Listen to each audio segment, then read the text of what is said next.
Comme en tout cas, en plus, dans tous les services d'urgence. Voilà une bonne. Bien sûr.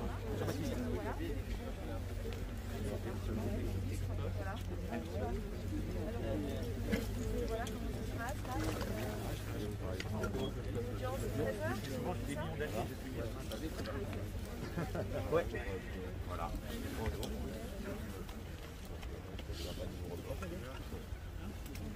On est sûr avant tout. Jusqu'à ce que l'audience commence, ça peut. Quand je suis avoir des juges, je sais pas combien de temps ça va durer, on sait pas à quelle heure on passe, c'est un peu la justice, mais on va patienter. Ça fait bien tout le moment qu'on attend. Et chaque fois tout le monde est là. C'est vraiment. Bonjour à tous. Bonjour. Oui. Ouais, c'est un peu. Il est plus belle, mais il est toujours beau, ça. Non, pas encore, on va le faire. Ça y est, ça va. Ça va? Ça va? Elle est où? Ça vient? On le fait du coup juste en parole ou parce qu'il y a un mégaphone Salut. Ça va? Ça va? On peut vous poser une petite question pour ton presse? Oui, maintenant ou après? Bah oui, vous passez une prise de parole par là. Bah ouais, tu peux introduire, tu peux expliquer un peu judiciairement. Je pense que tu le feras dans des meilleurs détails que moi. Ok, bon, bah merci à tous d'être là. Je suis donc l'avocat de Taha et l'audience va finalement avoir lieu. Taha est poursuivi pour d'abord un outrage à l'égard d'une personne qui se présente comme policier, on verra. Et deuxièmement, il est aussi poursuivi pour rébellion dans le cadre d'une interpellation. Il s'agissait d'une action journalistique. Il était dans le cadre de son exercice professionnel, comme vous actuellement, très exactement comme vous. Il était en train de filmer une occupation de locaux Chronopost par des travailleurs sans papier, ce qui est louable, il faut le dire. Et c'est encore plus louable que de faire son exercice et d'exercer son métier de journaliste dans ces conditions. À ce moment-là, des policiers ont essayé de l'empêcher de filmer. Il a été agressé et il faut le dire, hein, je ne pense pas, et vous allez voir les vidéos pour ceux qui pourront être dans la salle ou ceux qui ont déjà vu les vidéos, je ne pense pas, et je le dis et je l'affirme, que si Taha n'avait pas été maghrébin, de type maghrébin ou d'origine maghrébine, eh bien il aurait été agressé de la sorte. Il y a un caractère raciste, à mon sens, à l'agression de ces policiers contre un journaliste. Il y a bien évidemment une atteinte profonde à la liberté de la presse. Ça n'est pas la première fois que ça se passe, et donc le procès de Taha, et c'est pour ça que je pense que vous êtes si nombreux, d'abord parce que vous êtes profondément attachés au travail de Taha, qui est un travail compliqué, que beaucoup ne font pas forcément, d'aller sur les luttes, d'aller dans les manifestations. Pourquoi? Parce que ça devient de plus en plus dangereux, et vous le savez, vous le voyez, vos collègues, vos confrères, et tous ceux qui sont militants le savent comme étant dans les manifestations depuis un petit moment. L'exercice de la liberté de manifester, l'exercice de la liberté de la presse, l'exercice de la liberté d'expression et d'opinion, qui sont des libertés fondamentales, le cœur de notre constitution, le cœur de notre contrat social, sont en danger. En danger parce que de plus en plus les policiers refusent que des journalistes puissent travailler dans des conditions normales et décentes comme c'était le cas auparavant. De plus en plus les policiers s'en prennent à des journalistes en exerçant des violences contre eux, en usant d'armes de LBD 40, en usant de gaz lacrymogène, en usant également d'interpellations abusives. Ce n'est pas la première fois, vous le savez, que vous couvrez des interpellations abusives par des policiers sur des journalistes. Pourquoi? Parce que les journalistes font leur métier. Comme Taha, ce jour-là, faisait son métier. Et les policiers ne veulent pas que les journalistes fassent leur métier. Pourquoi? Parce qu'ils ne veulent pas être vus dans le cadre d'abus de l'autorité et d'abus de l'État. L'article 24 de la loi sécurité globale, et de manière plus générale la loi sécurité globale, et vous avez aujourd'hui un certain nombre de syndicats de journalistes, vous avez également des représentants de la coordination loi sécurité STOPS, loi sécurité globale, sont émus et ne veulent pas que cette loi passe, parce que c'est le deuxième étage de la fusée. Le deuxième étage de la fusée, c'est quoi? C'est que on veut pas uniquement dans la pratique, dans la rue, dans le maintien de l'ordre, ou lors d'événements interpeller ou sanctionner les journalistes, on veut également le faire par la loi. On veut permettre aux législateurs de donner un blanc-seing aux policiers pour empêcher les journalistes d'exercer leur métier avec ce délit qui a pour vocation non pas seulement à diffuser de manière malveillante l'image des policiers, mais également et surtout à permettre l'interpellation, comme ce fut le cas très exactement pour Taha, de journalistes quand ils filment des lieux que les policiers ne veulent pas voir filmés. Donc concrètement, ce que nous avons dans cette affaire aujourd'hui, nous avons ce que deviendra la loi sécurité globale si elle est adoptée définitivement par le Parlement. Et c'est pour ça que nous sommes si nombreux, nous l'avons été dans la rue. Si aujourd'hui Taha est condamné, et c'est une possibilité, il faut le dire, Taha peut être condamné pour un outrage, pour une rébellion. C'est parce que aujourd'hui le législateur donne des protections aux fonctionnaires de police, y compris à l'égard de personnes qui exercent leur métier comme Taha le faisait ce jour-là. J'en ai terminé. Aujourd'hui, il va y avoir cette audience. Le délibéré ne pourra être rendu aujourd'hui, peut-être un autre jour. C'est une affaire symbolique, c'est une affaire importante et elle s'inscrit dans le combat de la coordination loi sécurité globale. C'est pas la première audience? Non, ce n'est pas la première audience. Vous avez obtenu lors des dernières audiences? Il y en avait deux, il me semble. Alors rapidement, parce que je pense qu'il faut quand même, je me suis un peu trop exprimé, qu'il appartient quand même au principal intéressé de s'exprimer et à ceux qui sont venus le soutenir. Concrètement, au début, on avait juste une poursuite contre Taha pour outrage et rébellion. Les policiers disaient qu'ils avaient été agressés, insultés par Taha. Il se trouve qu'il y avait un téléphone portable qui avait tout filmé, celui de Taha et un autre d'ailleurs. Et que ces téléphones ont été gardés par la justice et par le procureur de la République qui protège les policiers puisque c'est leur superviseur hiérarchique. C'est un problème structurel qu'on va évoquer au cours de cette audience.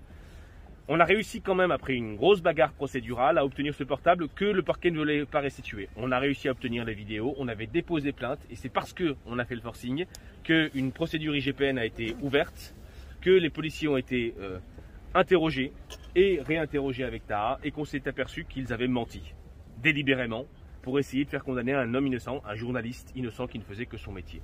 Les vidéos et la procédure concluent à ce que les policiers ont menti du début jusqu'à la fin et malheureusement, c'est trop souvent le cas parce que ça ne concerne pas que des journalistes. Ça concerne n'importe quel jeune de quartier populaire. Aujourd'hui, ça concerne n'importe quelle personne. Lorsqu'il y a une attitude viriliste des policiers dans le cadre d'un contrôle, dans le cadre d'un contrôle au faciès, dans le cadre d'une interpellation, qu'il y a un abus et des violences policières, ils se protègent en déposant plainte pour outrage et rébellion. Ça a été trop souvent le cas et c'est avec cela et avec cette pratique délétère pour la démocratie qu'on doit en terminer. Aujourd'hui, on en est là pour ça. Et il est probable que les policiers soient poursuivis parce que le parquet m'a annoncé que la procédure IGPN, qui est particulièrement concluante pour nous et qui confirme ce que nous disions au départ, sera dépaysée. Dépaysée, ça veut dire qu'elle va aller devant un autre tribunal et s'il souhaite la dépayser, c'est qu'il y a de gros risques de poursuite. Peut-être, on le verra, en matière criminelle parce que nous considérons qu'il y a des faux en écriture publique, ce qui est confirmé d'ailleurs par l'enquête IGPN. Ça risque d'aller très loin, ça pourra aller aux assises pour les policiers qui ont menti. Il faut qu'ils sachent à l'avenir, que chaque policier en France sache qu'on doit avoir une attitude respectueuse, y compris à l'égard des personnes qui commettent une infraction. Qu'il y a un respect mutuel à avoir dans une démocratie. Et il faut qu'ils sachent que s'ils mentent et s'ils poursuivent abusivement des personnes, eh bien ils pourront aller, y compris devant une cour d'assises, parce que c'est ça que la justice protège. C'est l'intérêt journalistique et c'est l'intérêt de tout citoyen. Je vais être un peu plus bref. C'est pas mon exercice à moi. Non, mais Harry a déjà tout dit. Voilà, moi ça fait une procédure, ça fait 2 ans qu'elle traîne. J'avoue que je suis assez fatigué. Je me suis ramené en mois de juin 2019 à Alfortville pour couvrir un piquet de grève de travailleurs sans papier. Je me suis retrouvé avec l'épaule déboîtée, j'ai été frappé dans la voiture de police. J'ai subi un plaquage ventral avec un genou sur la tête. J'ai été privé de ma liberté pendant 24 heures et mon téléphone a été mis sous scellé et c'est moi qui suis poursuivi. Donc pour aujourd'hui, pour outrage et rébellion, on a eu plusieurs audiences, c'est des mois et des mois de bataille judiciaire. C'est aussi cette volonté voilà, de vouloir noyer les gens dans des procédures longues qui les fatiguent pour au final les dissuader de faire leur travail tout simplement. Donc aujourd'hui, moi j'ai la chance de pouvoir avoir eu une vidéo qui montre mon interpellation du début à la fin. C'est ce qui va me permettre aujourd'hui de me défendre devant un tribunal. Mais on sait que trop souvent, les individus, les gens n'ont pas forcément de vidéo et leur parole face à celle d'un agent assermenté, eh ben, elle ne vaut pas grand-chose. Et aujourd'hui, quand on met ça en parallèle avec la loi sécurité globale, ben, on voit bien aujourd'hui l'objectif de certains de ces articles, c'est de priver dans le cadre de conflits ou de litiges ou de procès entre un policier et un citoyen ou un journaliste, bah, de le priver de son seul moyen de défense en vérité, qui est la vidéo ou l'enregistrement. Donc moi j'ai la chance de pouvoir avoir une vidéo aujourd'hui, j'espère que ça va le faire. Et en tout cas, bah, je continuerai à bosser et puis à continuer à me mobiliser aussi contre l'arbitraire policier et contre les mesures législatives, les propositions de loi qui sont à mon sens liberticides et qui posent un réel problème de démocratie.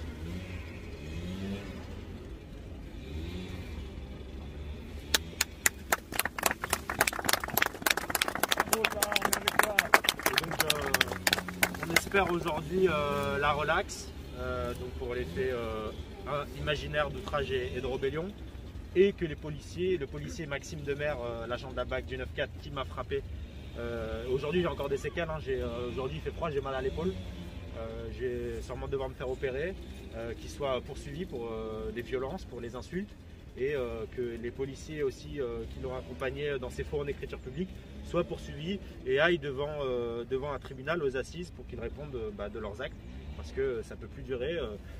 On l'a vu avec l'affaire par exemple Michel Zecler, s'il n'y avait pas eu de vidéo, eh ben, les policiers l'auraient envoyé en tôle.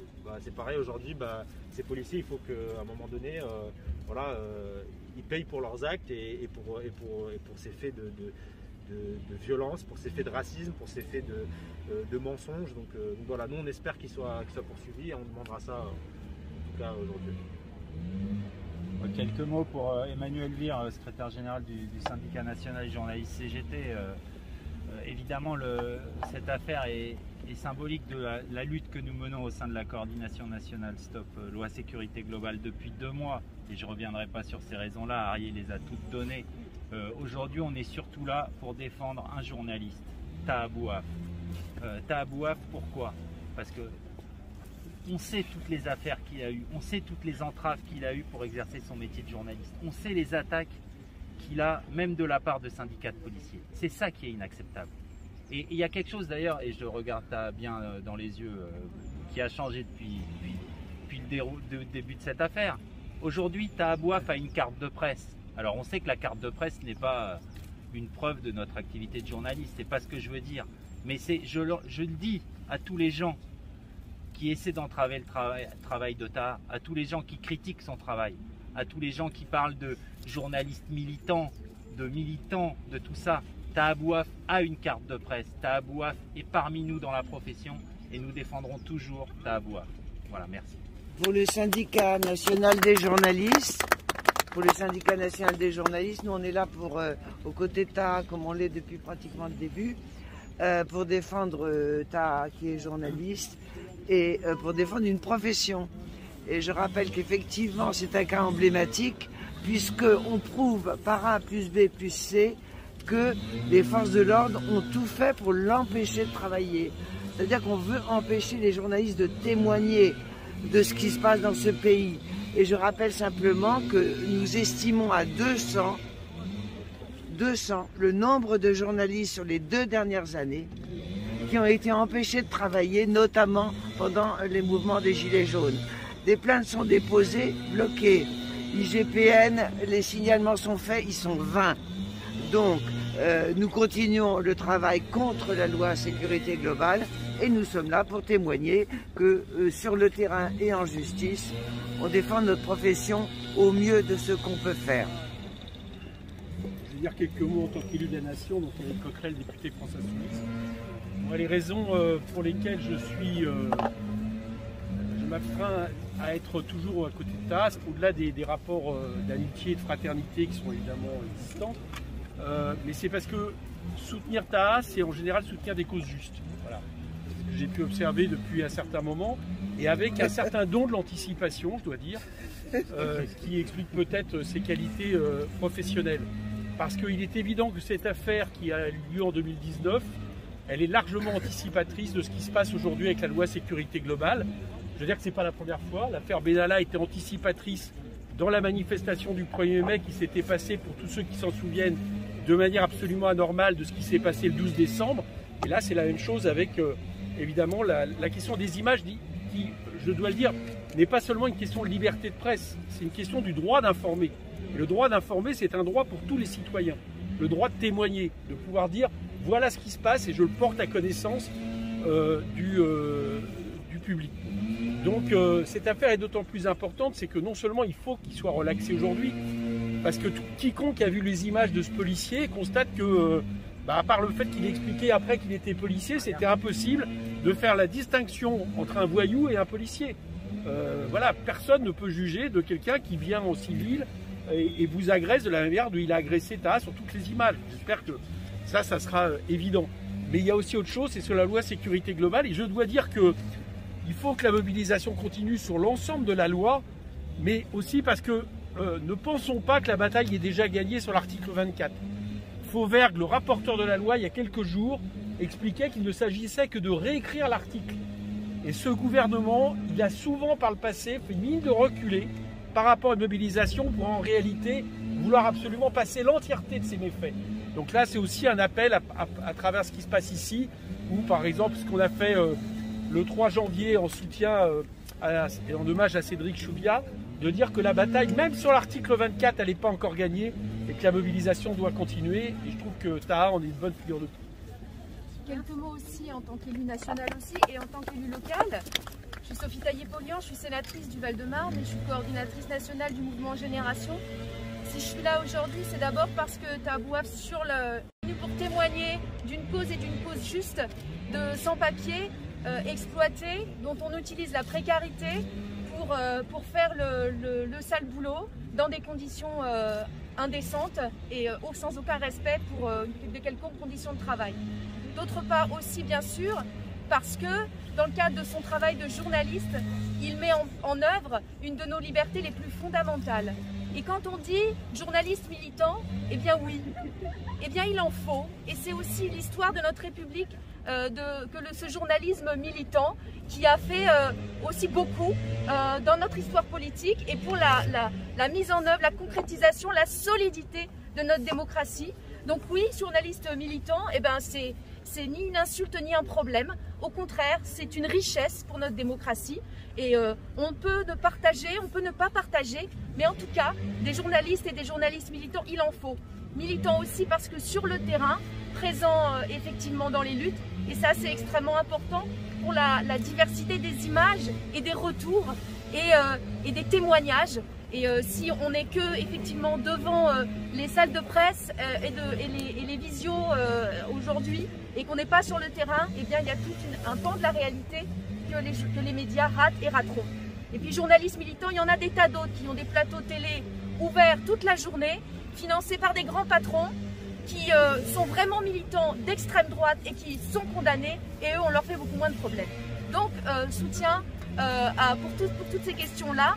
Et évidemment, dans le cadre qui a été exposé de la loi sécurité globale, cela prend une ampleur, une dimension plus importante. Au Sénat, la loi n'est pas encore inscrite. Nous sommes très vigilants. Nous pensions qu'elle allait arriver dès janvier. Elle n'est pas inscrite. Donc nous sommes extrêmement en vigilance et bien entendu, les sénateurs, les sénatrices de gauche écolo seront très mobilisés pour faire en sorte, dans cette enceinte très réactionnaire bien sûr, mais aussi de faire entendre la voix de la liberté de la presse, la voix de la liberté de manifester et de nos libertés fondamentales de notre République. Voilà. Bravo. Samedi 16 janvier, partout en France, par l'organisation de Marche des Libertés, la manifestation parisienne a été déposée en préfecture. Elle partira à 14 h de la place Doménil en direction de la place de la Bastille. Voilà. Bonjour Ayoum, nous sommes ici du côté de Créteil par rapport au procès de Taha Bouaf qui va se tenir vers 13 h ici. Concrètement, vous êtes dans la lutte depuis plusieurs années. Vous vivez ce procès comment? Vous êtes venu en soutien, on le rappelle. donc Ayoub, étudiant à la fac de Nanterre, il est militant à l'UNEF. C'est aberrant en fait qu'il soit convoqué, premièrement, mais on assiste comme d'habitude à une répression faite par ce gouvernement qui est cruelle, quoi. Donc on est venu soutenir, on est venu de loin.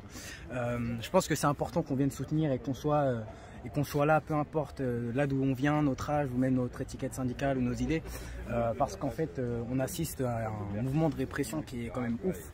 Là il y a Taha, il y a plein d'autres travailleurs qui vont subir aussi de la répression dans leur boîte. Nous-mêmes les étudiants de Nanterre, on a un procès le 15 février, donc le fait d'être présent aujourd'hui c'est hyper important. Il faut montrer ce soutien-là, il faut être unis face à en fait un gouvernement qui est homogène sur comment il réprime, sur comment il fait pour convoquer des militants, des journalistes qui informent et qui se battent au quotidien pour le droit des gens. Donc c'est hyper important d'être là. Et en vérité, Taha a fait un travail formidable ces derniers temps. Le taf qu'il fournit autour de ce qui se passe, des mobilisations, le taf notamment autour de la loi sécurité globale et des prochaines manifestations aussi, le 16 et le 30 qui viendront. Il a permis à énormément de gens en fait, de se rendre compte de ce qui se passe et à manifester. Donc en fait, nous, on a besoin d'être solidaire face à toutes ces mesures et aussi face à la répression qui s'abat sur des militants et des journalistes. Et je vais dire militants parce que Taha est un militant aussi. Donc la présence aujourd'hui elle est hyper importante. On est venu avec les étudiants de Nanterre, il y a d'autres personnes aussi, donc il va falloir qu'on se serre les coudes face à tout ce qui se passe, que ce soit devant les tribunaux ou dans la rue pour des manifestations ou pour des mobilisations dans nos secteurs, sans oublier que c'est comme il faut être solidaire et coûte que coûte, peu importe, et coude à coude, peu importe de là où on vient, et ben dans la rue et dans les mobilisations, il faut qu'il y ait une certaine convergence. Donc on est là aujourd'hui, on sera là tant qu'il faudra pour le nombre de militants qui se prennent des trucs de ouf dans la gueule, et puis voilà, on continuera. On continuera, c'est vraiment finalement votre discours.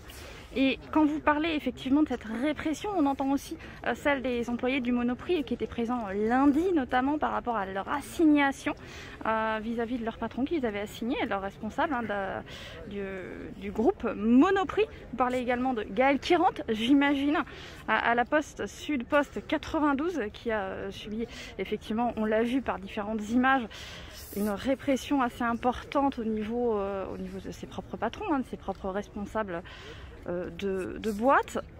Concrètement, aujourd'hui, c'est intéressant d'avoir ce schéma, comme vous le dites, de militants, autant chez des journalistes que chez des employés dans différents domaines, que ce soit la grande distribution aujourd'hui, que ce soit les étudiants. Cette lutte, elle est essentielle, en tout cas pour vous, et pour peut-être un certain avenir, un certain mieux-être. Est-ce que vous pensez que c'est quelque chose qui peut permettre à la société d'évoluer, bien entendu, en prenant le temps de la communication? Bien évidemment. Moi, je pense que dans la société où on vit aujourd'hui, tout le monde s'en prend plein la gueule, quoi. Quand on regarde aujourd'hui les Monoprix, qui d'ailleurs mènent une lutte exemplaire.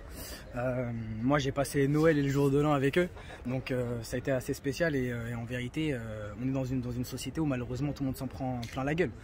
Moi, je suis assez jeune, hein, j'ai 19 ans, mais depuis que je milite et que je suis engagé, ce qui m'a permis de me convaincre de continuer à lutter, c'est les mobilisations que j'ai vécues, les mobilisations de masse, la convergence. Et ces mobilisations-là, en fait, elles permettent de faire avancer les choses. La vérité, c'est que si aujourd'hui il y a une répression qui s'abat sur des militants, c'est parce qu'en fait ils ont peur. Ils ont peur de la colère qui aujourd'hui s'amasse dans la population, dans notre camp social. Et en vérité, on doit partir de ce constat-là pour nous s'organiser, se mobiliser et jouer un rôle important pour en finir. Moi personnellement, je pense qu'on ne peut plus continuer dans une société où c'est Macron, sa bande et les patrons qui dominent, qui dirigent, quoi. Aujourd'hui, ce qu'il faut, et il y a plein de dates qui vont permettre ça, c'est une convergence de tous les secteurs, avec les journalistes, avec les postiers, Monoprix, les étudiants, les jeunes comme les moins jeunes, avec un plan de bataille qui permette d'en finir avec cette politique antisociale, tout simplement. Non seulement il faut, c'est une nécessité, on en a besoin, parce qu'on ne pourra pas continuer comme ça et on ne pourra pas continuer dans un élan qui détruit tout, le travail, les conditions de travail, les conditions d'études, jusqu'à la planète. Ça a des conséquences un peu partout sur la vie de l'ensemble des gens. Donc nous, on continuera jusqu'au bout avec la convergence, avec l'ensemble des secteurs qui se battront. Et moi, j'ai confiance en mon camp social, j'ai confiance en notre capacité de changer les choses. Et on lâchera rien, ça c'est clair et net. On se battra comme des chiens, comme disent les copains d'Étui. Il y a plein de choses qui se font, des initiatives qui sont prises. Par exemple, le 23, l'Étui, qui est une agence de tourisme et tout, appelle à une manifestation contre les licenciements. Quand on voit que le gouvernement annonce 700 000 suppressions d'emplois, je veux dire, c'est presque 1 million de chômeurs en plus en fait. Ça, c'est une initiative qui est hyper importante et on a le 16, le 23, le 30, plein de dates en fait qui vont permettre de se retrouver dans la rue et qui sont des perspectives pour l'ensemble des secteurs concernés, c'est-à-dire tous, de s'organiser et de se battre contre ce gouvernement et contre ceux qui dominent nos vies, qui nous exploitent et qui niquent tout et qui broient tout sur notre passage, quoi. Donc on entend votre discours, effectivement. Je vais juste rebondir sur une dernière chose. Justement, les employés du Monoprix avaient expliqué quelque chose qui leur tenait à cœur. Ils avaient la sensation que finalement, leur patron les résumait à vous brailler, vous dénoncer, mais vous ne proposez rien de concret. Alors quand on entend effectivement les revendications de ces employés de Monoprix, ça paraît pourtant très clair. C'est ce que vous disiez tout à l'heure. Au-delà simplement de dénoncer, il y a aussi une démarche de construire quelque chose de solide ensemble, sous une forme de fraternité. C'est pas uniquement de la dénonciation de votre part et de la part de tous ces militants. Dénoncer sans proposer, ça sert à rien. Et en vérité, quand on regarde les conditions dans lesquelles travaillent les copains de Monoprix, c'est juste aberrant. Il y a quand même des salariés de Monoprix, pour certains qui ont fait 30 jours de coma artificiel ou 15 jours de réanimation avec des conditions de travail qui sont juste horribles. Sans parler de comment ils ont subi la crise, des 5 € d'augmentation en 2020 de salaire brut, faut le souligner, brut. Donc en fait, déjà la première des choses, ce serait des conditions de travail dignes. Ça c'est déjà une revendication, c'est un truc qu'on demande. On dénonce jamais quelque chose sans proposer et construire, comme vous dites, quelque chose par la suite. En vérité, l'augmentation du salaire immédiatement de 300 €, ça c'est une revendication que tiennent les copains de Monoprix, et je vais pas tous les citer, mais en vérité, les revendications qui se rejoignent un peu dans l'ensemble des secteurs qui se battent, c'est des meilleures conditions de vie, de travail, d'études, et ne plus dépendre en fait de patrons qui exploitent et qui ne s'occupent que de leur profit, Donc en fait, des revendications, il y en a des millions, des milliards. Je veux dire, rien qu'à regarder le nombre de chômeurs, on pourrait embaucher pas mal de gens à Monoprix pour faciliter le travail de l'ensemble des gens, pouvoir acheter dans le magasin sans devoir payer la moitié de son salaire. On en regorge de revendications, c'est pas ce qui manque. En vérité, ce qu'il nous faut, c'est un plan de bataille. C'est un plan de bataille qui va nous permettre de gagner et de construire, comme vous dites. Moi, je suis convaincu qu'il va falloir construire une société sans exploitation, sans aliénation, sans oppression, et où les travailleurs, notre camp social, ceux qui font réellement tourner la société, dirigent. J'en suis convaincu, et c'est dans ce sens-là qu'on va. Donc ça, c'est des foutaises, franchement. Pas de revendications, on en regorge. Et l'ensemble des secteurs qui se battent en regorge. Donc c'est pas ce qui manque, c'est de la foutaise. Nous, on va continuer à se battre avec toutes les dates qui arrivent et on lâchera rien avec toutes nos revendications, et on ira même plus loin. Là, aujourd'hui, vous avez une pensée spéciale pour Tabouaf qui comparaît, parce que là, c'est son procès aujourd'hui. C'est clair, c'est son procès, il mène un combat exemplaire. Donc il a joué un rôle important, et en vérité, nous, on sera à ses côtés tant qu'il faudra. Il a été à nos côtés, il est venu pour les 4 de notaire, notre garde à vue, à notre procès, donc on continuera à être là, et c'est important qu'on soit soudés derrière ce camarade-là, comme il est important de se souder, qu'on soit soudés en fait derrière tous les camarades qui subissent cette répression. Merci infiniment, Ayoub, merci infiniment.